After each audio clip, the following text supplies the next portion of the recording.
கொண்டுதான் அவருக்கு ஒரு கருத்து உதயமாகிறது. வசதிகள் வாய்ப்புகள் நிறைந்த இந்த தேசத்திலே நான் ஏன் பணி செய்ய வேண்டும் என்கின்ற எண்ணம் எழுவது அவர் சந்தித்த பாரிஸ் மறைபரப்பு பணியாளர் சபை MEP மிஷனரிஸ். அவர்களைப் போல மறைபரப்பு நாடுகளுக்கு சென்று இறைவனுடைய நற்செய்தியை அறிவிக்க வேண்டும், என்னுடைய உயிரை இயேசுவுக்காக இழக்க வேண்டும் என்ற ஒரு எண்ணத்திலே அந்த சபையோடு இணைகின்றார். 1848ஆம் ஆண்டு குருவாக திருநிலைப்படுத்தப்படுகிறார். திருப்பணி ஏற்றவுடன் அவர் முன் வந்து நிற்கின்றது 2 வழிகள். ஒன்று, பிரான்ஸ் தேசத்திலேயே வசதி வாய்ப்புகள் சிலுவையை எல்லாம் அனுபவித்து பாதுகாப்பாக பணி செய்ய முடியும் என்கின்ற ஒரு வழி.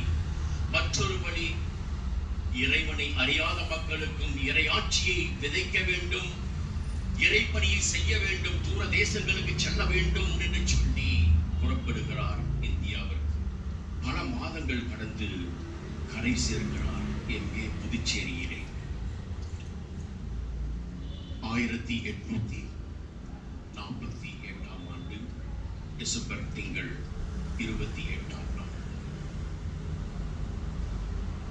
கோவை மறை மாவட்டத்திற்கு வருகிறார். பணி செய்ய ஆரம்பிக்கிறார். பாலக்காட்டிலே 1849 52 வரை இறைப்பணி செய்கிறார். பல மக்களை விசுவாசத்திற்குள் அழைத்து திருப்பொழுது கொடுத்து அங்கு பலவிதமான பணிகளில் ஈடுபட்டு 1852 கருமத்தம்பட்டிக்கு பங்கு தந்தையாக நியமிக்கின்ற பொழுதுதான் அவருடைய வாழ்வு திருப்புமுனையாக மாறுகிறது. அங்கு அவர் சந்தித்த இன்னல்கள், வறுமைகள், பெண் அடிமைத்தனம், சாதிய வேறுபாடுகளால் சமூகத்தையே கூறு போட்டுக் கொண்டிருந்த அந்த ஒரு சூழலை கண்டு பதட்டம் அடைகிறார், பயப்படுகிறார், அவர் கலங்குகிறார். இந்த சமுதாயத்தை உருமாற்றி ஏதாவது செய்ய வேண்டும் என்று சொல்லி எண்ணம் கொண்டு உத்வேகமாக உந்தி தள்ளப்பட்டு சாதிய வேறுபாடுகளை பிரித்து அமைதியை நிலைநாட்ட, சமத்துவத்தை கொண்டு வர அரும்பாடுபடுகின்றார். குறிப்பாக பெண் அடிமைத்தனத்திலிருந்து அவர்களை மேம்படுத்த வேண்டும், அவர்களுடைய முன்னேற்றத்திற்காக நாம் உழைக்க வேண்டும் என்று கருதி கல்வியை கொடுப்பதின் வழியாக அவருடைய இருளை அகற்றி அறியாமையை அகற்ற முடியும் என்கின்ற ஒரு கருத்தினை அடிப்படையாக கொண்டு ஆயருடைய அனுமதியிலே பல திண்ணைப்பணிகளை ஆரம்பித்த அவர் ஒரு சபையை தோற்றுவிக்க முன்வருகின்றார்.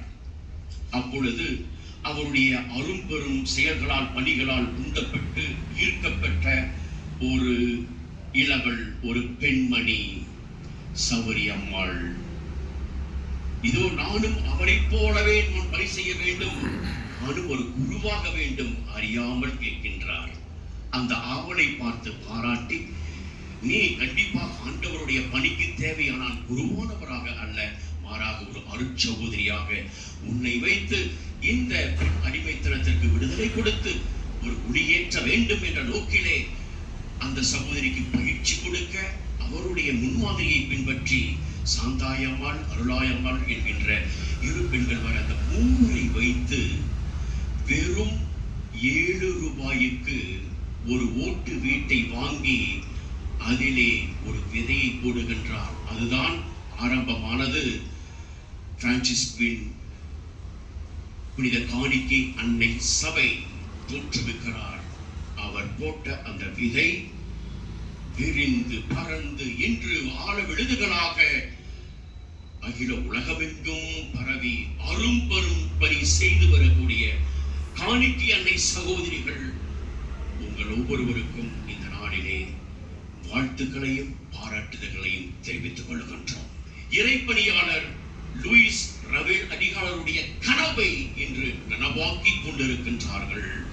கல்வி பணியின் வழியாக, மறைப்பணியின் வழியாக, மருத்துவ பணிகளின் வழியாக, சமூக பணிகளின் வழியாக, முக்கியமாக பெண்களின் ஈடேற்றத்திற்காக, அவருடைய மேம்பாட்டிற்காக முன்னுரையிலே அழகாக வாசிக்க கேட்ட மருட்சோதரி அவர்கள் சொன்னார்கள், அந்த ரவேல் அடிகளார் அவர்கள் சமூக சீர்திருத்தத்தை கொண்டு வந்தார். எப்படி என்று சொன்னால், மனித மாண்புக்கு இலக்கு விளைவிக்கின்ற ஒரு அளவிலே இறந்த உடலையும் கூட ஆற்றிலும் அடர்ந்த காற்றிலும் வீசப்படும் அந்த அவலமான நிலையை கண்டு அவர்கள் இறப்பிலும் மனித மாண்போடு இறைவனுக்கு சேர வேண்டும் என்ற ஒரு கருத்தை முன்னிட்டு அவர் இறந்த உடல்களை ஆலயத்திற்கு கொண்டு வந்து சிறப்பான ஜெபங்கள் செய்து திருப்பலி நிகழ்த்தி அந்த மாண்பை உயர்த்தி பிடித்து நல்லடக்கம் செய்ய வேண்டும் என்ற ஒரு செயலை ஆரம்பித்தது நம்முடைய இறைப்பணியாளர் ரவேல் அடிகளார். இவ்வாறு